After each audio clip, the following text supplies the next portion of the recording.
जर आपल्याकडे ओ केंद्र असलेले एक वर्तुळ असेल आणि वर्तुळावर एक स्पर्शिका काढली असेल, तर आपल्याला माहिती आहे की वर्तुळाची त्रिज्या ही स्पर्शबिंदूपाशी स्पर्शिकेला लंब असते. येथे स्पर्शबिंदू P हा आहे.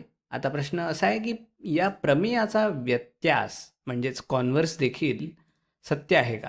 म्हणजेच जर वर्तुळाच्या प्रतलात एक रेषा अशी असेल जी वर्तुळाला एकाच बिंदूत छेदत किंवा स्पर्श करत असेल आणि ती त्रिज्येला लंब असेल, तर ती रेषा वर्तुळाची स्पर्शिका असते का? हेच आपल्याला सिद्ध करायचे आहे. चला पाहूया. आपल्याकडे ओ केंद्र असलेले एक वर्तुळ आहे. वर्तुळावर P हा एक बिंदू आहे आणि M ही रेषा या P बिंदूतून जाते. तसेच ही M रेषा त्रिज्येला लंब आहे. आता आपल्याला हे दाखवायचे आहे की M ही रेषा वर्तुळाची स्पर्शिका आहे. स्पर्शिका म्हणजे काय? तर स्पर्शिका म्हणजे अशी रेषा जी वर्तुळाला एका आणि फक्त एकाच बिंदूत स्पर्श करते. त्यामुळे जर आपण हे दाखवू शकलो की M ही रेषा वर्तुळाला फक्त P या एकाच बिंदूत स्पर्श करते, तर M ही रेषा स्पर्शिका आहे हे सिद्ध होईल. आता या M रेषेवर P व्यतिरिक्त कोणताही दुसरा बिंदू Q घेऊया. म्हणजेच Q हा P पेक्षा वेगळा बिंदू आहे. तर O आणि Q हे जोडा. येथे OP ही रेषा M ला लंब आहे. याचा अर्थ असा की येथे 90 अंशाचा कोन तयार होतो. ज्यामुळे OPQ हा काटकोन त्रिकोण म्हणजेच राईट अँगल ट्रायंगल बनतो. या काटकोन त्रिकोणात कर्ण हा नेहमी इतर दोन बाजूंपेक्षा मोठा असतो. त्याच्यामुळे इथे OQ ही इतर कोणत्याही बाजूपेक्षा जास्त असणार, कारण OQ हा कर्ण आहे. म्हणून OQ हा OP पेक्षा मोठा आहे.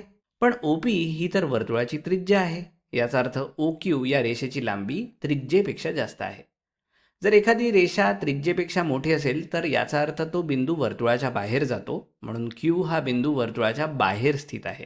म्हणजेच या रेषेवरील P व्यतिरिक्त तुम्ही कोणताही बिंदू घेतला, उदाहरणार्थ तुम्ही येथे, येथे किंवा येथे, इथे कुठेही बिंदू घेतला, तर तो बिंदू वर्तुळाच्या बाहेरच असेल, बरोबर? म्हणून या रेषेवर P हा असाच एक बिंदू आहे जो वर्तुळाला स्पर्श करतो. यावरून हे सिद्ध होते की M ही रेषा P बिंदूपाशी वर्तुळाची स्पर्शिका आहे. या प्रमेयाचा वापर करून आपण आणखी काही परिणाम सिद्ध करू शकतो. उदाहरणार्थ, वर्तुळावरील दिलेल्या कोणत्याही एका बिंदूतून एक आणि फक्त एकच स्पर्शिका काढता येते. आपल्याकडे O केंद्र असलेले एक वर्तुळ आहे.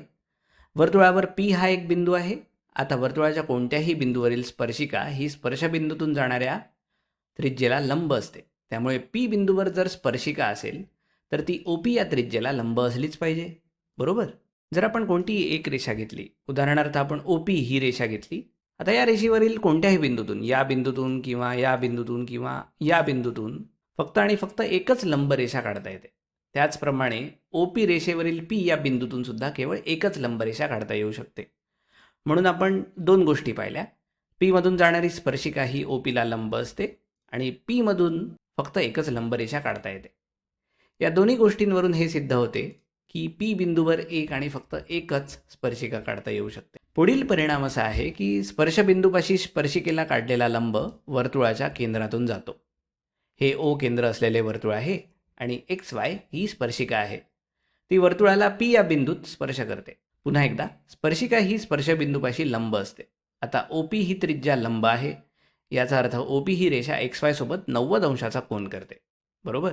मूलभूत भूमितीनुसार आपण पाहतो की दिलेल्या कोणत्याही P बिंदूतून फक्त एकच लंबरेषा काढता येते. आपण आत्ताच पाहिले की OP रेषेवरील P या बिंदूतून फक्त एकच लंब काढता येतो आणि OP हे P बिंदूपाशी XY ला लंब आहे. म्हणून आपल्याला पुन्हा दोन गोष्टी मिळतात की OP हे XY ला लंब आहे आणि P बिंदूतून केवळ एकच लंब काढता येऊ शकतो.